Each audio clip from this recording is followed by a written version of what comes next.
Sa may gustong umorder ng piso wifi po namin, punta lang kayo sa Facebook page namin para ma-assist po kayo. ENM Internet Cafe and Services. Salamat!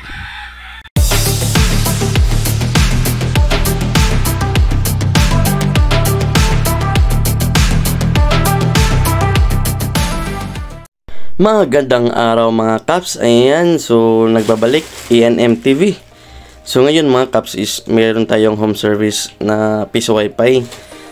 Medyo yung source nito, yung internet source niya is P2P or ano ba yun, yung tower type mga Kaps. Ayan, so yan po yung speed niya sa P2P. Medyo malakas na din yan po sa sa internet connection. Ito pala yung area niya is nasa bundok or medyo remote area. Hindi medyo yung fiber line is hindi nakaabot sa sa kanila, kaya nagpabato siya ng internet connection sa ISP provider sa kanilang lugar. Ayan. Yung window niya is dito sa amin. Dito po siya sa amin nakabili ng piso wifi window machine. Kaya mga ilang taon na din to. Ayan, na home service na namin kasi yung window niya is hindi na kumakain ng piso wifi, at saka yung system is naglulok po na rin yung system dahil sa katagalan na din yung unit niya. Ayan, so ito po is tinesting na namin yung USB to LAN. Ayan, so nagtest kami. Kala namin is sira yung USB to LAN. Kung nag steady light na siya is delikado. Buti na lang is hindi pa sira yung USB to LAN niya, is para hindi siya mapagasto ng malaki.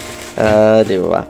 So ayan po mga Kaps. Ayan, na-test na namin. Yung ito pala yung design namin, yung pinakaunang design namin is may exhaust fan pa.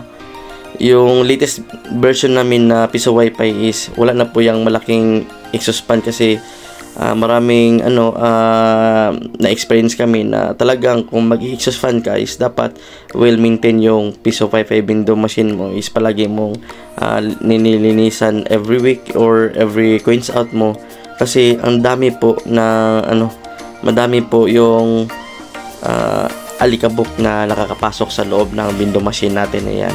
So sa bagong design namin or bagong version to piso wifi namin is gumagamit na kami ng no exhaust fan, yung walang malaki na exhaust fan na malaki.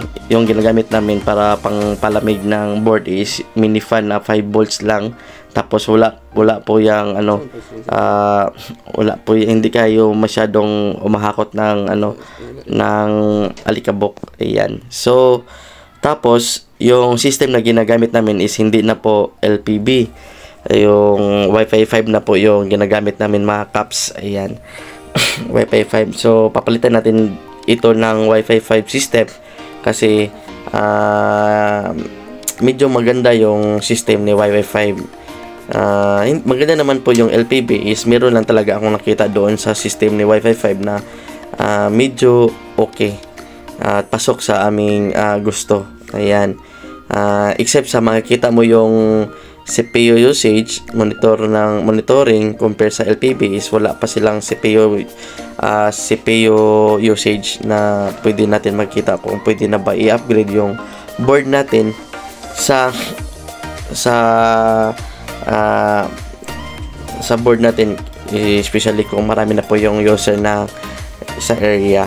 Ayan, so dapat natin ma-monitor na talaga yung ating window machine. Yung buyer naman is talagang binibigyan namin yan ng dashboard for admin para makita niya yung yung sitwasyon sa loob ng kanyang piso wifi window machine. Hindi lang palaging harvest. Kung harvest is dapat natin ma-monitor yung ating piso wifi system, kung ano yung nasa loob, is kamusta na yung sa loob, is dapat din natin yan i-clear yung mga history na dapat wala na po yung mabibigat na mga system, mga lags, kung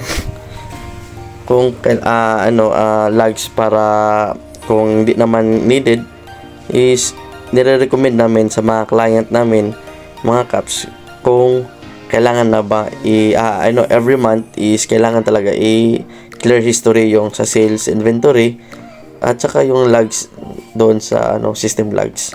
Ayan. Para hindi mabibigatan yung ating piso wifi at mamonitor mo talaga yung earnings mo every month. Ayan. So nagpapalit na kami ng mga caps ng piso system. Ayan. Yung system namin yung i-refresh na natin yan mga caps gamit yung Balena Etcher. Ayan. So pwede naman Rufus, depende na lang kung ano yung software na gagamitin nyo pang flashing or pang reprogram sa SD card nyo mga caps. So nasa sa inyo din yan mga caps. Sa akin is yung kulay green na box Balena Etcher. Ayan. So ito po yung setup namin is manual lang po yan mga caps, manual wiring. Hindi po tayo gumagamit ng custom board. Yung iba okay naman po gagamit ng custom board is para sa mga hindi TK is plug and play lang po yung custom board. Ayan. So sa amin is manual wiring po kami. Ayan. So nakita namin, test na natin yung bagong system. Oops. Ayan. So i-test na natin yung bagong system na ni-reflash natin. Okay, ihintay muna tayo kasi basta bagong flashing is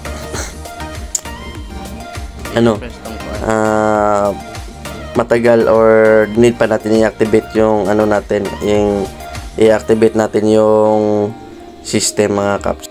Ayan, ito na po yung ating portal ng Wi-Fi 5. Ayan, shout out sa mga naka Wi-Fi 5 dyan po mga caps. Ayan, kaway-kaway sa inyo dyan.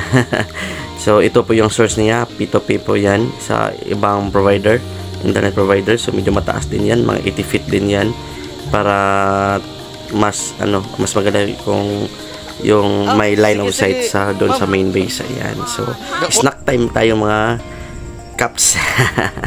Tapos ng snack time is uwian na po yan mga caps. Ayan. So medyo napadilim kami kasi nung pumunta kami sa area is nasa almost 4 PM na din yun. Kaya medyo napadiliman tayo. Ayan, so medyo yan po yung daan, medyo talagang ang dilim. Ayan, so paslope yung daan, yung pabulusok, iba yung tawag doon. Yun, ayan. Pero ang nakaganda is puro puro sementado. Konti lang yung medyo rough road. So napakaganda po yan mga caps. Is mas maganda talaga magpipiso wifi doon sa bundok mga caps. Sana pansin ko po kasi medyo talaga is magbo-boom talaga kasi yung signal is medyo kakonti lang yung data signal kaya kailangan nila ng wifi. Ayan, so medyo hindi matawagan kung magagamit ka ng SIM card, kaya base nila is talaga messenger to messenger na lang po talaga. Ayan, so napakaganda naman mag messenger to messenger kasi may video call. Ayan.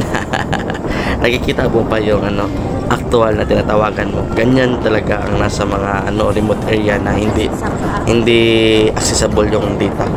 Ayan, so nagre-rely sila sa piso wifi natin mga caps. Ayan. Yan po. So maraming salamat mga kapiso. Sana po nakakatulong po yung konting video namin.